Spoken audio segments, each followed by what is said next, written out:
I move that this House acknowledges the success of the regional economic development grants in supporting dynamic and innovative regional entrepreneurs in their great work stimulating and diversifying regional economies. Members, the question is that the motion be agreed. The Honourable Sandra Carr. Thank you, Deputy President. It was William Shakespeare who wrote those now infamous words, "A rose by any other name would smell as sweet."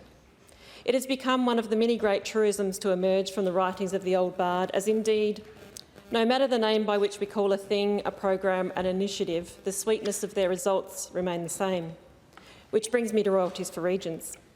We've heard a lot of sound and fury in recent times, and particularly during the election, lamenting the potential loss or warning of the so-called demise of royalties for regions. However, the reality, of course, is substantially different to that which the sandwich board-wearing harbingers of doom would have us believe. Whether their crystal ball was in need of a bit of a buff or polish, or whether they were being willfully disingenuous, is not the subject of this motion. But I will take the moment to note that WA Labor have spent more in the regions than any previous government, and that is a record worthy of note and should of itself be sufficient to discourage one from perpetuating the myth that the McGowan government does not spend in our regions. Moreover, I would highlight that this government funds programs across the regions of our state without any form of perverse self-interest, and as such would not be accused of formalised pork barrelling, as were previous models of royalties for regions under the Barnett government. It is for this reason I choose to highlight the good many benefits of the Regional Economic Development Grants program, or RED grants as they're commonly known, a program that sits under the banner of royalties for regions. It may not be loudly touted specifically as royalties for regions. Nevertheless, the unequivocally outstanding results RED grants deliver for our regions are unquestionably sweet and delivered statewide, a rose by any other name. They deliver on-ground and in-region results. They provide opportunities for businesses to advance, innovate, deliver for and develop capacity in our regions.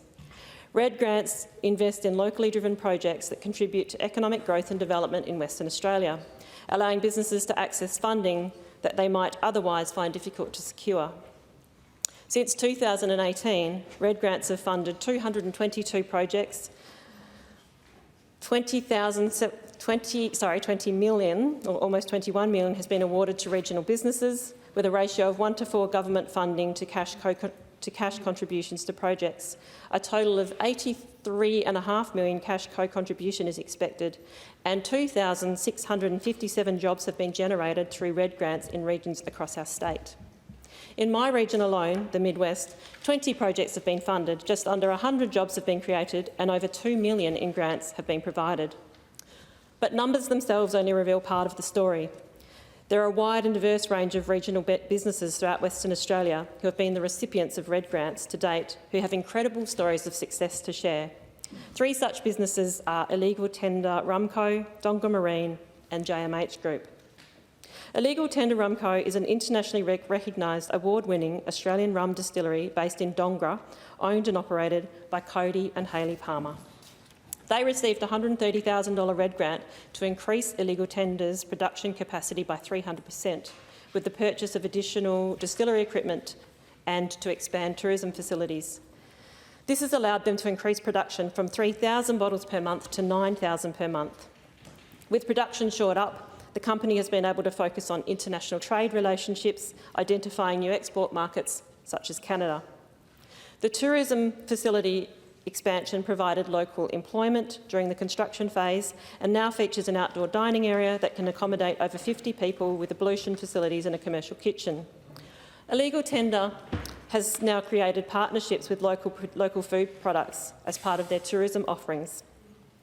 The expansion has facilitated upskilling of the existing workforce with forklift tickets, brewers' foundations qualifications and marketing training to enable the capacity allowing them to take on a traineeship for one of their employees. The new production and tourism facilities are now operating at full capacity. Moreover, Cody and Hayley have demonstrated an impressive capacity to pivot their business model. During the COVID pandemic lockdown, they were able to utilise their manufacturing facilities to produce hand sanitiser And they now, having moved beyond that phase, are stocking in big-name retail outlets such as Dan Murphy's, BWS and Celebrations, to name a few, and they're very close to commencing export to Canada. They've won 18 World Spirit Awards, including World's Best Column Distilled Rum 2 years in a row, and have launched a sister brand, Stable Views Distillery, that is about to launch one of my personal favourites, its second gin. Also in Dongara is Dongara Marine, a boat building company owned by Rowan War. They were provided a $68,500 RED grant to enhance their manufacturing capability.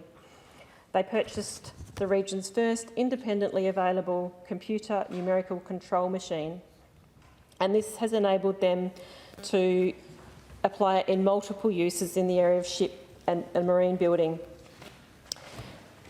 It enables the more efficient utilisation of materials, eliminates human error and frees up labour previously performing manual cutting.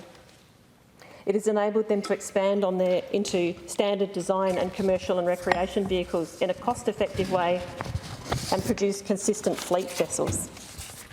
It has improved the business's prospect of securing contracts in existing and adjacent markets. Dongara Marine previously outsourced all their CNC cutting to Perth, which would cause delays in manufacturing and create economic leakage. That work is now all kept in the local region. The equipment has also facilitated the training and upskilling of the existing workforce to 30+ full-time employees and 6 apprentices.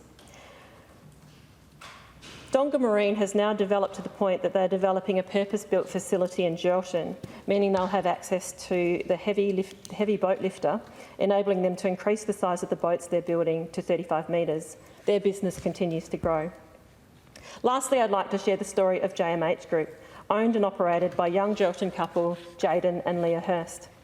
JMH Group are a one-stop shop for all mobile plant and equipment maintenance, repairs and support. They have a large team working in their workshops in both Geraldton and Perenjori, as well as delivering various field placements throughout Western Australia. Jayden and Leah shared with me that the RED grant application process provided networking opportunities for them through the Midwest Development Commission and the Midwest Chamber of Commerce and Industry, which allowed them to expand networks, knowledge and business opportunities. The grant of $66,700 provided assistance for JMH to purchase a state-of-the-art brake testing equipment to ensure their brakes are safe and compliant. Something that surprisingly in our region was previously unavailable, given the vast quantity of trucks that travel through our roads, and that's an ever-increasing number of trucks as well.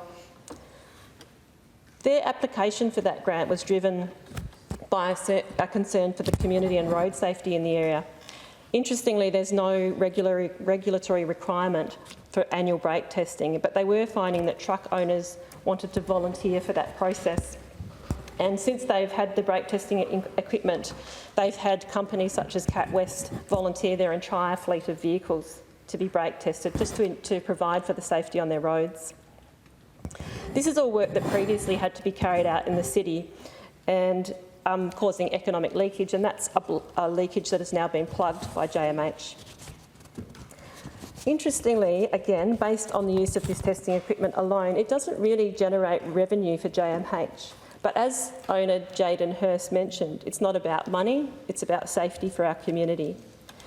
They do note, however, that it does create a multiplier effect for the business in terms of opportunities for cross-selling and increasing the likelihood that vehicles will choose to stop and be serviced in Geraldton instead of travelling elsewhere, meaning trucks and drivers will stop and stay in our region and add value to other businesses in the region.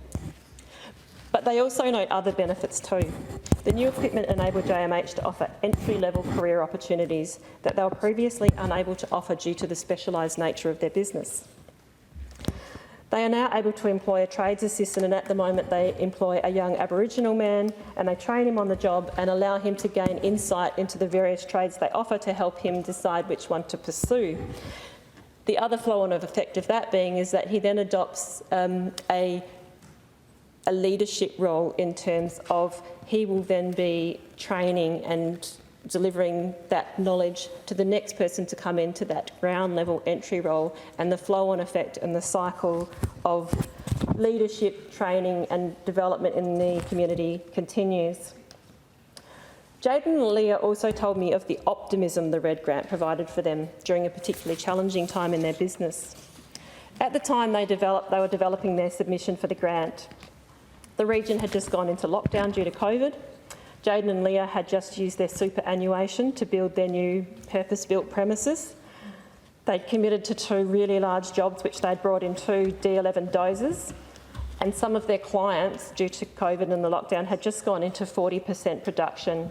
And at one stage they tell me they'd found themselves with 32 employees, 25 fuelled utes ready to head out to jobs and only 1 job to fill.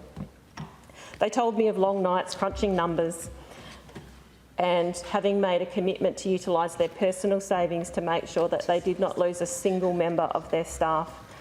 Jayden spoke of it as being quite heartbreaking, but also of their absolute commitment to look after the people in their region and make sure that nobody would be left without a job or a guaranteed income.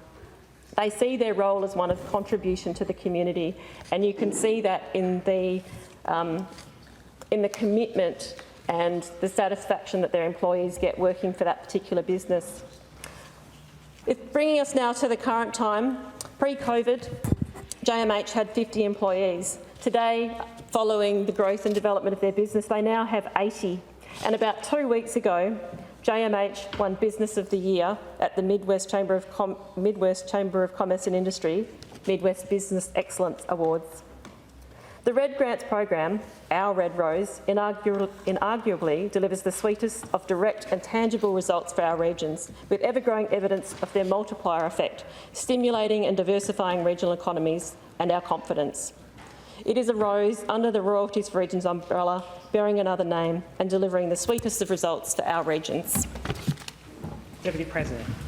Members, the question is that the motion be agreed. I give the call to the Honourable Peter Foster. President, I rise to speak in support of the motion moved by the Honourable Sandra Carr. As a North West resident, I have seen firsthand the positive impact that our regional economic development grants are having on the community, both in supporting dynamic and innovative entrepreneurs in their great work in stimulating and diversifying our Pilbara and Gascoyne regional communities.